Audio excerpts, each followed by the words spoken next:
April 1991, a Manhattan office on Madison Avenue. A woman walks in for a meeting. She notices a ketchup stain on the man's tie. Within a decade, those two people would control properties on 3 continents, move tens of millions of dollars between their accounts, and build an access network that reached from Wall Street to Buckingham Palace. This is how it started. This is episode 03, the first investigative episode. Everything before this, the platforms, the conspiracy theories, the machinery that turned a criminal case into a mythology, that was context. Now we go inside the case itself. The next 10 episodes follow a single chronological thread through the Epstein-Files. Court records, FBI interviews, financial disclosures, flight logs, proffer statements made under oath. We start where the record starts, with 2 people, Jeffrey Epstein and Ghislaine Maxwell, before the island, before the private jet, before any of it. Jeffrey Epstein was a college dropout who talked his way into a teaching job at the Dalton School in Manhattan. He taught calculus and physics to teenagers. He was 20. One of his students' fathers worked at Bear Stearns. By 1976, Epstein was on the trading floor. He worked under Jimmy Kane, who would later become CEO, and alongside Ace Greenberg, the firm's chairman. According to colleagues quoted in later reporting, Epstein was good with numbers and better with people. He left Bear Stearns in 1981. The circumstances are disputed. Some accounts say he was fired, others say he left voluntarily. What is documented, by 1982, Epstein had started his own financial consulting firm, and by 1987 he had 1 client. 1. Les Wexner, founder and CEO of the Limited, parent company of Victoria's Secret, Bath and Body Works, and a retail empire worth billions. The financial arrangement between Epstein and Wexner is one of the most unusual in modern Wall Street history. Wexner granted Epstein sweeping power of attorney. According to financial records introduced in later federal proceedings, Epstein managed Wexner's money, his real estate, his tax strategy. A single client, a single relationship, and from that relationship, a fortune. Ghislaine Maxwell grew up in Headington Hill Hall, a 53-room mansion outside Oxford that her father used as both a family home and the headquarters of Pergamon Press. Her father was Robert Maxwell, publisher, member of Parliament, media mogul. He owned the Daily Mirror, the New York Daily News, and Macmillan Publishers. He was also, according to multiple credible biographies and investigative accounts, a man with documented connections to intelligence services. Seymour Hersh reported in his 1991 book that Robert Maxwell had relationships with Israeli intelligence. British investigative journalist Gordon Thomas made similar claims. The full extent remains debated by historians. What is not debated? On November 5, 1991, Robert Maxwell's body was found floating in the Atlantic Ocean near the Canary Islands. He had fallen from his yacht, the Lady Ghislaine, named for his daughter. Within weeks, it emerged that Robert Maxwell had looted approximately £400 million from his company's pension funds. The empire collapsed. The family name became synonymous with fraud. Ghislaine Maxwell was 30 years old. She moved to New York. The timeline of how Maxwell and Epstein met is documented in Maxwell's own proffer interviews.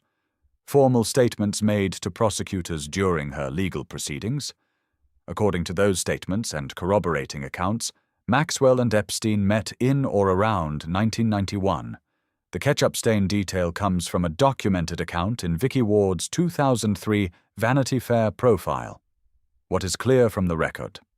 By the mid-1990s, Maxwell and Epstein were operating as a unit. She brought the social access, he brought the money. And the money was substantial. Between 1999 and 2007 alone, financial records introduced at Maxwell's federal trial show Epstein transferred at least $30,700,000 to Maxwell across multiple transactions.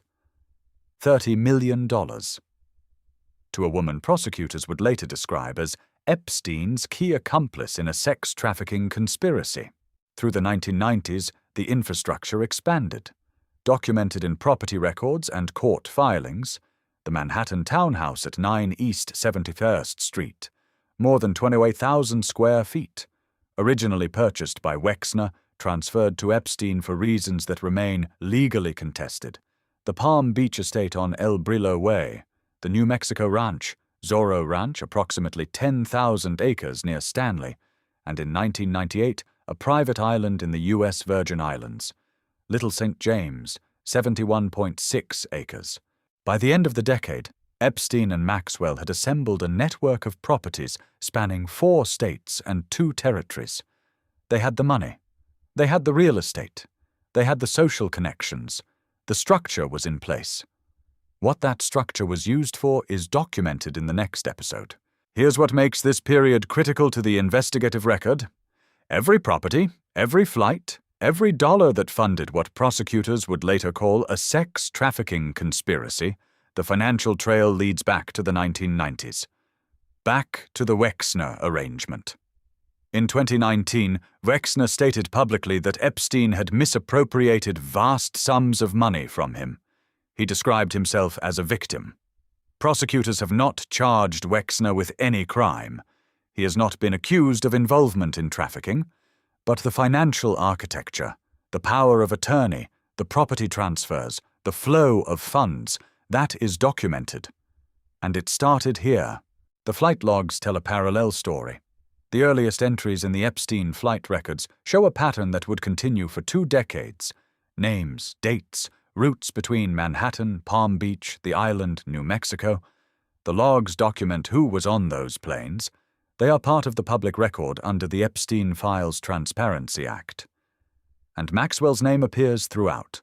According to prosecutors at her 2021 trial, Maxwell was not a passive participant. She was, in their words, the person who made the whole operation run. She recruited, she groomed, she normalized. The jury agreed. On December 29, 2021, Maxwell was convicted on 5 of 6 counts, including sex trafficking of a minor. She was sentenced to 20 years. That conviction didn't come from mythology. It came from the record that started in this decade, the 1990s, 2 people, 1 arrangement, a foundation built in documents that would take 30 years to surface. Here's what the 1990s established. A financial pipeline, Wexner's money, managed by Epstein, flowing through shell companies and property transfers that investigators would spend decades untangling. A social network, Maxwell's connections to British aristocracy, New York society, and political fundraisers, documented in photographs, guest lists, and flight logs. A property network, residences in Manhattan, Palm Beach, New Mexico, the Virgin Islands, and Paris. Each one would later become a documented crime scene or evidence repository, and a partnership. 2 people whose documented financial entanglement would eventually be described by federal prosecutors as the backbone of a sex trafficking enterprise. None of this was secret at the time. Epstein attended dinners with scientists, politicians, and business leaders. Maxwell was photographed at society events. The townhouse hosted gatherings. The island hosted guests. It was all in plain sight. And it would stay that way for another decade, until a mother in Palm Beach walked into a police station in 2005 and reported what her stepdaughter had been paid to do. That's the next episode. How do we know what we just told you? Maxwell's proffer interviews, federal trial exhibits, financial records entered into evidence during the Maxwell prosecution, property records filed in New York, Florida, New Mexico, and the U.S. Virgin Islands. Flight logs released under the Epstein-Files Transparency Act, Vicky Ward's 2003 Vanity Fair profile, Julie K. Brown's Miami Herald investigation, court filings from Giuffre vs. Maxwell.